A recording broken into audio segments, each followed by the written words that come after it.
Bonjour et bienvenue sur Femmes et Fortune. Si tu veux prendre le contrôle de tes finances et éviter de tomber dans les pièges de consommation excessive, tu es au bon endroit. La dernière fois, nous avons parlé de l'influence du besoin de valorisation sociale. Aujourd'hui, nous allons davantage approfondir un problème actuel de notre génération qui est l'influence des réseaux sociaux sur nos dépenses. Parce qu'entre les posts de vacances de rêve et les dernières tendances, il est parfois difficile de savoir ce qui est bon pour soi. Nous allons donc voir aujourd'hui comment éviter de tomber dans les pièges de la consommation et de l'influence et vous donner quelques pistes pour mieux gérer votre argent. Les réseaux sociaux agissent un petit peu comme un miroir de notre époque. On y trouve de tout, que ce soit des contenus formateurs tels que des inspirations pour notre carrière, des conseils financiers, des tutoriels pour pouvoir exercer certaines tâches par rapport à nos passions, mais on peut aussi trouver beaucoup de contenus qui ont pour seul et unique but de créer un désir chez nous pour pouvoir consommer derrière. Mais bien sûr, de l'autre côté, si on se retrouve dans une consommation passive des réseaux sociaux, vous vous en êtes sûrement rendu compte, on se retrouve dans une situation où on se met à se comparer aux autres, où on se sent moins bien et donc où on est dans un jeu d'apparence au lieu de rester fixé dans la réalité et avec nos réels objectifs. Donc c'est vrai que si on est face à des vies parfaites, des mamans qui savent tout gérer en même temps, des enfants qui ne pleurent pas, qui n'ont pas de soucis, des voyages de rêve, des objets de luxe, bref, une vie qui semble idéale.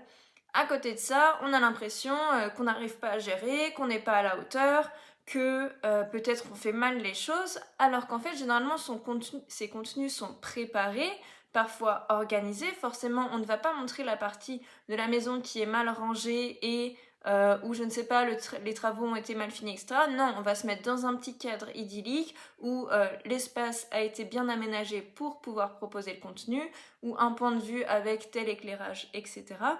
Et on se retrouve à se comparer nous-mêmes avec un contenu qui n'est pas tant réel que ça, dans le sens où c'est un contenu qui a été préparé. Donc c'est vrai qu'aujourd'hui, il est très compliqué de se désengager émotionnellement de ce qu'on voit. Donc, dès le départ de la consommation, il faut essayer de faire un tri entre les contenus que je m'autorise à regarder parce qu'ils me font grandir et que je m'épanouis, parce qu'ils m'inspirent, ou les contenus que je consomme sans y réfléchir, mais où d'un seul coup mon cerveau il est rempli d'images qui ne correspondent pas à ma réalité et qui me font sentir comme si je n'avais pas fait assez d'efforts, comme si je n'étais pas une bonne personne, que je ne savais pas bien gérer les choses. Bien sûr, notre sujet à nous repose aussi surtout sur la gestion financière. Donc c'est vrai que quand on se laisse avoir par ces personnes qui semblent avoir des vies parfaites et un train de vie très cohérent, on se met à se dire, bon bah pour pouvoir lui ressembler, je vais peut-être acheter le même sac, je vais peut-être essayer d'aller dans la même destination pour avoir un semblant de proximité, de ressemblance. Alors que finalement, ces indices-là ne sont pas ceux qui ont créé leur réussite. Leur réussite a été créée par d'autres activités, par d'autres choses qu'ils ont faites, et les signes distinctifs peut-être qu'ils montrent là avec des objets de luxe et des choses qui ne sont pas accessibles de tout le monde, ce n'est pas ça qui vous permettra d'avoir une vie confortable, heureuse et en adéquation avec ce que vous voulez. Alors comment on évite de se laisser avoir par cette spirale de la consommation et finalement de quelque chose qui ne nous permet pas d'avancer?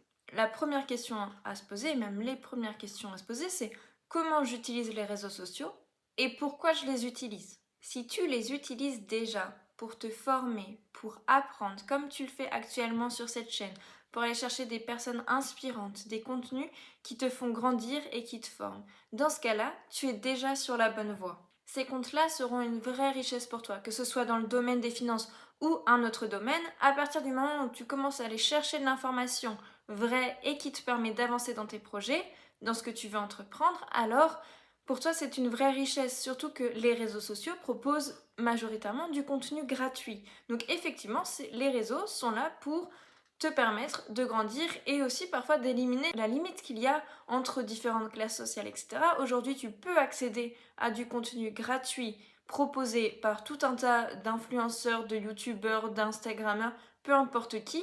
Il y a un nombre de contenus disponibles incroyable, donc si tu vas chercher ces contenus-là, ces personnes-là qui sont motivantes, inspirantes, qui te font te bouger le matin, et bah dans ce cas-là, continue et c'est comme ça qu'il faudra utiliser les réseaux sociaux. Par contre, si tu consommes les réseaux sociaux en faisant simplement défiler les images sans avoir d'intention dans ta consommation des réseaux sociaux, c'est vrai que tu auras davantage tendance à te comparer au contenu que tu consommes et à t'éloigner de ce qui est finalement important pour toi dans ta vie. Parfois, on peut se retrouver à faire des achats non réfléchis, impulsifs, d'autant plus que les tunnels de vente sont vraiment très performants aujourd'hui. Donc, entre le moment où on consomme le contenu et le moment où on achète, il y a très peu de temps qui se passe entre les deux. On peut même finir par s'endetter. Et en réalité, il y a un piège très subtil dont on ne peut pas toujours avoir conscience au moment de consommer les achats, mais pourtant ce piège est bien réel. Et c'est comme ça qu'on finit par tomber dans le piège un petit peu subtil des réseaux sociaux et de leur volonté de nous faire consommer.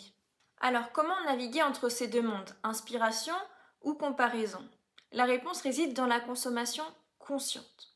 Donc maintenant, quand tu fais défiler ton feed, tu vas réfléchir, est-ce que ce que je vois me pousse à évoluer ou est-ce que je suis en train de me dire que peut-être que j'aurais envie de consommer pour ressembler à telle ou telle personne? Comme je le répète souvent, ce qui te permettra aussi d'éviter de consommer de manière impulsive, c'est de te fixer des objectifs financiers très clairs.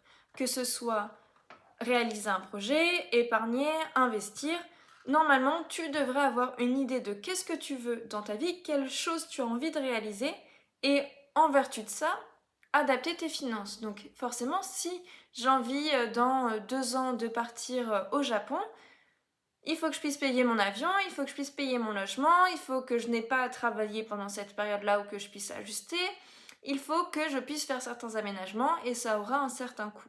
Donc ce coût-là, je peux le déterminer en avance, faire un prévisionnel et en fonction de ce prévisionnel, me demander, eh bien, d'où est-ce que je sors cet argent? Est-ce que c'est de l'argent que je peux épargner? Est-ce que c'est de l'argent où il faut que je fasse un investissement en avance pour pouvoir avoir un retour dessus? Est-ce qu'il faut que je travaille plus? Est-ce qu'il faut que j'ai davantage de revenus? Donc tout ça se réfléchit. Mais c'est vrai que si j'ai cet objectif-là, et que de base, cet objectif peut-être qu'il est difficile à atteindre, je ne vais pas m'amuser tous les jours à aller m'acheter des chips ou avoir le dernier canapé ou c'est pas forcément les exemples les plus parlants pour vous, mais c'est vrai que c'est des petites choses qui peuvent tout de suite empêcher la réalisation du projet qui nous tient pour le coup vraiment à cœur. Si ce contenu t'intéresse et si cette question te parle, je pense que ton objectif maintenant, c'est de construire une relation qui soit saine avec l'argent. Et pourquoi j'en parle dans cette vidéo? Tout simplement parce que pour pouvoir y arriver, il faudra que tu sélectionnes les contenus que tu vas consommer. Donc on sait que les algorithmes peuvent être entraînés tout simplement en passant du temps à regarder des contenus qui nous intéressent. Et c'est vrai que si tu te mets à regarder des contenus qui te forment, des contenus intéressants, qui te font sentir te grandir, apprendre, te former ou même qui te font sentir mieux, tout simplement, et bien dans ce cas-là, l'algorithme va t'en proposer de plus en plus, peut-être te faire connaître d'autres personnes qui pourraient être inspirantes pour toi, et dans cette boucle-là, ta relation à l'argent pourra être nourrie dans le bon sens, puisque tu vas apprendre des choses qui te permettront d'une manière ou d'une autre de t'enrichir, que ce soit financièrement ou mentalement. Peut-être que tu vas te former sur quelque chose qui pourra déboucher sur autre chose dans tes projets, et au final, tu te retrouves apaisé, à ne plus te comparer avec les autres et grandi, puisque quand tu consommes les réseaux sociaux, tu n'as plus cette fatigue après les avoir consommés sans savoir pourquoi tu étais là, qu'est-ce que tu as vu, sans t'en être rendu compte. Non, tu auras su de manière consciente que tu as consommé tel réseau social, que tu as appris telle chose.